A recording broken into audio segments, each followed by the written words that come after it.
Hi everyone, Callie here. We're about to enter my Lego room for my first ever room tour and city overview. I wanted to make this video now to capture everything in its infancy, so in future years I can come back and be like, wow, look how far my room and city have really come. And I think you can only get that from capturing it pretty early on. Right now we're looking at my custom tables that I handmade with my friend that can take 60 base plates on the top and are roughly the same at the bottom. Obviously it's got little inserts for the legs. We'll come back and take a proper look at everything over there and talk about my plans later. First though, let's start with my shelving unit that actually has quite a few sets on it.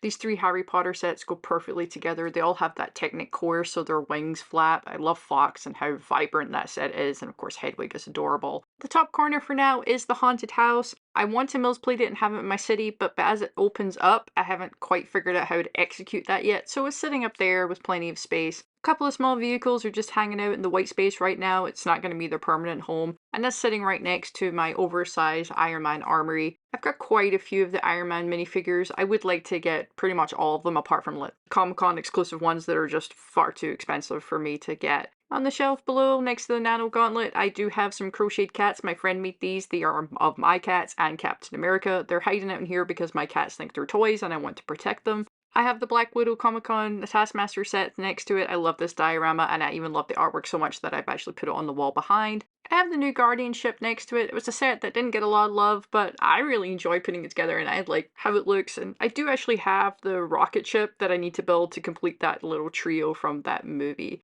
Rivendell is a phenomenal set. I am not even a huge Lord of the Rings fan, but I just loved how this looked. It's just visually stunning and an absolute delight to build. Yes, it kind of hangs off the edge here because of the orientation, but it's solid enough, and as long as I don't, bash it, we'll be okay. I do have another Iron Man armory in the corner there that will probably just get parted out, honestly. I only really need one. The thing I like about Rivendell being right here is when I come in the room, I can actually sort of appreciate the profile, which is one of the things I liked about this sort of open shelf. And that's why I didn't get the IKEA billy shelves that a lot of people have, is just because it's more open. And down here I have Spider-Man. I'm kind of going to do the same thing that I did with the Iron Man armory, maybe make this the top of like a minifigure display because I have more Spider-Man figures. This isn't the most cohesive display, I know, things will move around in the future, but here is the Benatar, and I just think the set is incredible. I didn't think I would really like a big orange spaceship, but putting it together was a lot of fun, and it looks brilliant on a shelf. Below that, I actually have two Quinjets. I got one with the Shield stickers and one with the Avenger stickers. The Avenger sticker is the one I got first, and that's why it's got the minifigures. It was a real set. This one I mostly parted together so I could have both versions. Then I have a couple of retired Quinjets that I actually picked up used and were in perfect condition. Even the stickers were up to my kind of standard. And I actually have the minifigures that should go with these. I got them separately, but I can definitely add them here and start to populate the shelf a little bit better. I love my Quinjet section, and even though it's down at the bottom of the shelf is definitely a hodgepodge of the sets that I currently have built and have just been put here to really protect them from being on the floor. I do like the unit though, the way it has the shelves like kind of offset, and it has these open areas, as you can see, to really seat the sets, and it also lets me kind of have those wings of those ships kind of fall out the side. And as I say, you can come in the room and you can really sort of see a little bit more of the sets than you could if that was a closed shelf. Next to my display shelf is the mess of the minifigure section. I say it's a mess, it's not. It's organized chaos, to be honest with you. Each of these drawers, the minifigures are organized by type, so if I'm looking for something, I can find them quickly. All the ones at the top here are from bulk lots, and down at the bottom are all my purchased Marvel lots. I have a few of my high-end figs in these display cases. I was thinking of just putting them on the shelf, but I'm not really sure how great that will look. Will certainly look better than just sitting in a pile here for sure. Those figures here are needing some sort of piece, whether it be an accessory or they're missing like a headpiece or something, but they'll get sorted out in the future and maybe just be put straight in the city as they are, or maybe I can complete them one day and have them as part of my inventory.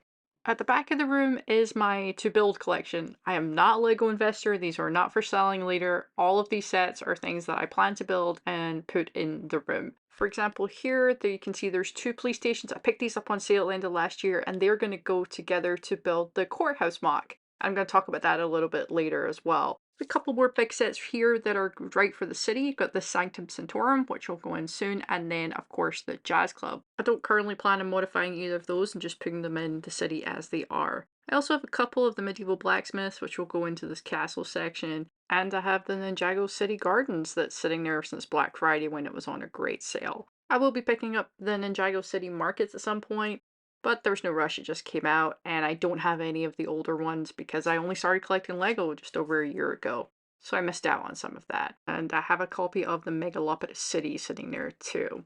Over here, I have the 3-in-1 Ferris wheel that I want to put in the beach area that doesn't even exist yet. And there's quite a few sets that either retired this year or last year that I picked up because I wanted them and I didn't want to pay aftermarket prices. There's quite a few Marvel sets there that I have just because I want the figures, and then we'll probably part the rest out.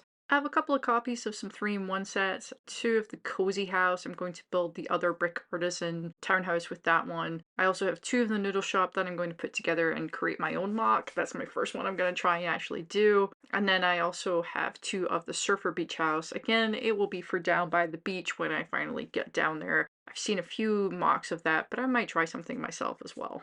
At the other side of the door, I have placed the set that I am going to build next, and it is the Avengers Tower. My parents bought me this for a milestone birthday. I bought it on release day, and it's been sitting here ever since because I wanted my room to be worthy of its presence. So basically, I have been tidying and cleaning and getting everything ready so that when I build this, it can go in the city and be perfect. I have a couple of tubs here with some new sets in there that I'll need to build at some point, and some sorting tubs, and then a much smaller shelving unit that right now I'm just sort of using as a depository for my big figs and some of the dinosaurs and things that I found in the bulk lots that I've sorted. I do love the big figs. I think they're cool, but I absolutely know this is not where these things can sit forever to be displayed. They're just sort of there right now, and I will figure out a better way of displaying them. My main issue with displaying these things is I do not own this property, and so I don't really want to put too many things on the wall, but at the same time, I can't have all these things on shelves. They're just too small and it'll look far too cluttered. But I have some pretty cool stuff.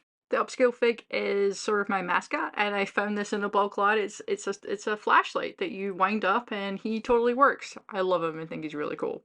White space, and down here is the Gringotts extension and an up house that I was trying to sort of double up, and it was a project that didn't really work. But we'll get there. So we get the idea. I have another open shelf again, so I can really appreciate whatever I put on there. I sort of prefer that sort of look of a shelf than something closed. Forgive some of the clutter, but here is my little sort of workstation where I make my videos and do my building. It does match the shelf that we just saw. Picked up this desk before I was actually making YouTube videos, so it's not the perfect size. It could do with being a little deeper and a little wider. It works for me though with the neutral background and the white desk itself as a backdrop for the videos. Of course, I have a television on wheels so I can watch it no matter where I'm at in the room, and I have a little space heater because it's important to keep warm. And finally, this is a set of drawers that is for pieces that are part of a current MOC. I'm currently working on the Guardian Fortress, which is down there in my winter village. That's the 2 sides that I still haven't actually put together, but I'll get there really soon. It's a good system for me to part out sets for a MOC and keep it all nice and tidy.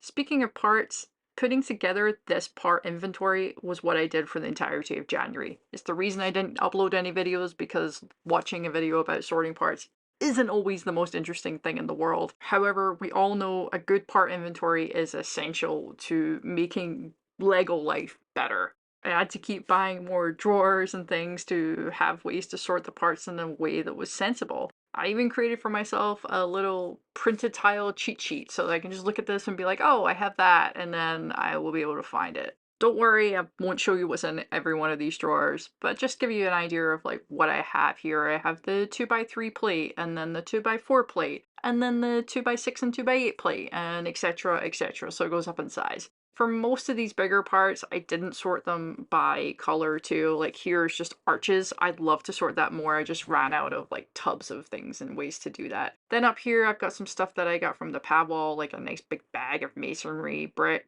some 1x1 sand blue tile, that kind of thing up here as well. And then at the very top, I have the minifigures that I've actually sorted into little bags. So I am sort of inventorying them, and eventually one day I will probably sell some of those. So you can see my inventory. I didn't really think I'd have to come this far back and zoom so far out so you could see it all. What I really like about this little vestibule though is there's plenty of space for me to put more things in here. I can grow my inventory because, as you can see, this is my little tile section, and some of these drawers are already pretty full. And yes, I'm going to build and hopefully start using a lot of these parts, but sometimes the pad wall just has great things. Like up here, I have all of this brick and plate, and the drawers that they go in, they're already full, so I'm already overflowing in certain parts. I think I'm just telling myself I really need to get building. The white section, it was supposed to be black, but it came white and I didn't have the heart to return it. It's my favorite little section. It's all the little things for minifigures and food and things like that. Basically where I can go at the end of the build to add a lot of character and detail, and right below that is all of the fauna. So there's actually a few bags that are in the bigger drawers of extra parts too, but it is all nicely sorted, so hopefully when I am building now, it will be a much faster process than it used to be before. And there's the little animals. I do have some bigger animals right above it too, like sharks and stuff, and yeah, hopefully the time and effort that went into creating this will pay off. Looking right down Main Street is my favorite view of my city. Granted, my little Lego world is so small there is pretty much only one view of my city, but nonetheless, I do really like it. Right now, I pretty much only have off-the-shelf sets in the city, apart from a couple of MOCs that I have over here, and both were actually designed by Brick Artisan. The first one is the Sit Complex. I put this together last year. It took me about a year to actually get all the parts. I didn't have an inventory, and I ordered some parts and then sort of procrastinated on it for quite some time, and then eventually got what I needed to finish off the MOC. The other MOC was much easier for me. It required me to buy 2 sets of the Cozy House. Then you put that together. I still can't believe that the Classic Townhouse comes from that. The top tables are going to be my focus this year, but underneath I do have what will become the water beach area. And I have a few sets down here, and honestly, they're just sort of placed. They're not really telling a story of any kind. They're the water ones, so they're down here on the ground area. I am going to Mills plate this whole thing. I've been starting to pick up parts from the pad wall to be able to do that. And realistically, I don't think I'm going to get to that until after I've done the Winter Village this year. But that's roughly where I'm going for. I'm going for an underwater area where all the boats and beaches and stuff like that is going to be. And then the Winter Village is at the back behind that.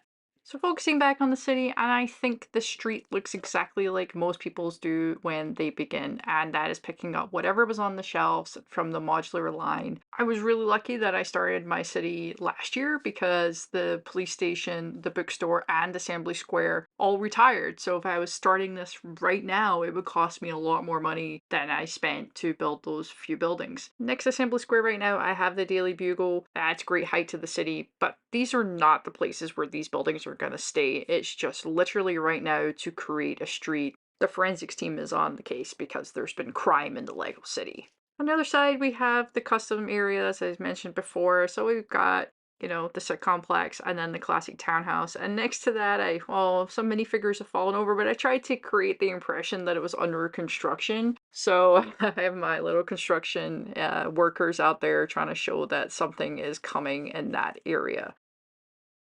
Before I talk about my future plans, let's take a look at the sort of medieval / green area that I have going on at the back here. I have the Lion's Lane Castle, which if you can afford it, I would highly recommend. I built it over 2 days, Christmas and Boxing Day, not this year, but the year previously. It was probably the greatest 2 days of my Lego life. It was just a blast. And I don't have the nostalgia feel, so if you have that on top, I can't imagine how exciting that might be for you. So next to the Lion's Lane Castle, I just sort of placed like all the horses and stuff, and the Hocus Pocus house is just sort of sitting there. It's another one of those ones I kind of want to Mills plate. We'll get around to it. The A-frame cabin was probably one of my favorite sets of last year, and it's just sort of sitting at the end of the city street right now, and it's tucked up right next to the tree house, which I sort of put some autumn leaves as well as on there too. And behind that, I've got Hagrid's hut just sort of chilling out, and a few of those little mini sort of animal sets. And then I've created sort of like a farmer's market area with some of the smaller sets that I've also picked up over time,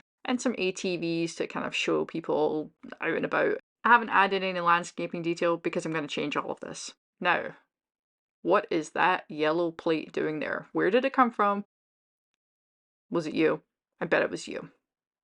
Okay, well maybe I need to put that away. Here's another view of the under tables, mostly just so you could see some of the sets that you could see from looking at the other end. For example, the Viking Village, which is going to be the perfect transition from the water area into the Winter Village. I am not taking my Winter Village down. I love looking at it all year round, and it won't change until I decide to Mills plate it for 2024. If you want to see a full detailed view of that, check out the overview that I'll link above for you. So as I mentioned at the beginning of the video, these tables were custom made by myself and my friend, and there is a slight 4-stud overhang on either side, and they're not exactly level and perfect. Funny story, these tables were supposed to be 4 feet square, except when I got the wood cut and I went to put it in my car, it didn't fit. So I can only fit 60 base plates on here, the 4x5 on each table rather than 5x5 plan, which would have been 75 base plates. I am going to run out of room a little quicker. I'm hoping the overhang will be fine because I'm mills plating my things. So what I'm thinking is I get rid of all this backlog.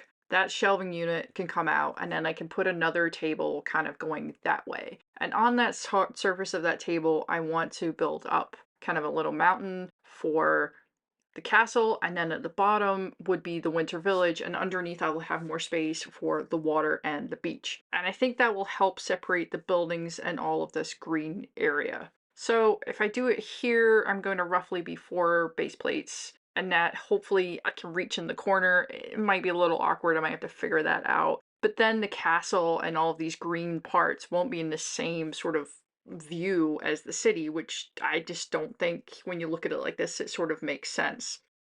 I used Google Sheets to make a quick layout, nothing too fancy, just to give me an idea of what this section might look like. First off, I know for sure I'm going to build the courthouse, and if you don't know what the courthouse looks like, this is a rebrickable mock that uses 2 of the police station. I'm absolutely in love with how this looks, and I'm very excited to open my doors and come in and look right at this. Even the back looks pretty good for a rebrickable, usually it's a bit of a hodgepodge.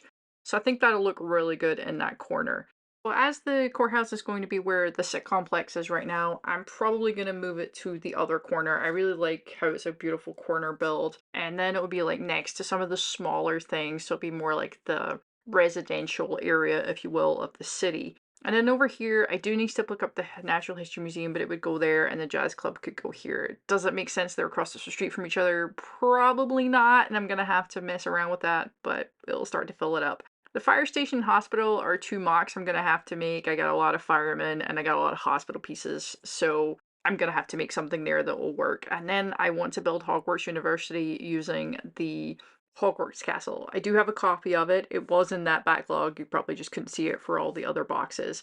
I think this is a beautiful building that will work in my city, sort of in this sort of grand main street that I'm trying to make. It makes sense in my head that there would be a university rather than a school next to things like a natural history museum. And if I end up not liking it, I can build the Hogwarts Castle. At the other end, things are going to change a little bit because I really want to come into the room and see the Avengers Tower when it's built. So it's going to go at the very end of the road so it's clear and it's beautiful and it's exactly what I'll see as soon as I come in. I will put the Daily Bugle and the Sanctum Sanctorum next to it, and I also think the Ninjago Gardens, because of the height, will look good in that section and sort of help blend the city into more rural and medieval sets until I eventually get another table built and can actually separate them a little bit better. If I feel like this section's getting a little full, I can always remove a couple of row plates and move everything down a bit. That and the Winter Village are the 2 areas that sort of feel like there's a little bit of texture to it, whereas the city itself is definitely in its infancy. Of course, that was the point of this video. I want to look back at this not just months from now, but years from now and go, wow, look what I've managed to create, especially as I start to get into adding in some more mocks and hopefully a few of my own custom buildings as well. That will hopefully come from experience and just getting confidence in building my own designs. I am so grateful that you are still here watching this, and if you have comments about where I could take the city or ideas that I could implement, please let me know because I'm here to learn and to enjoy this entire journey with all of you. If you enjoyed this video, please hit the like button and do remember to subscribe to see the city evolve over time. My entire house would be Lego if it wasn't for 4 little terrors, and here's 2 of them. I love them with all my heart though. Have a great day, and thanks for watching.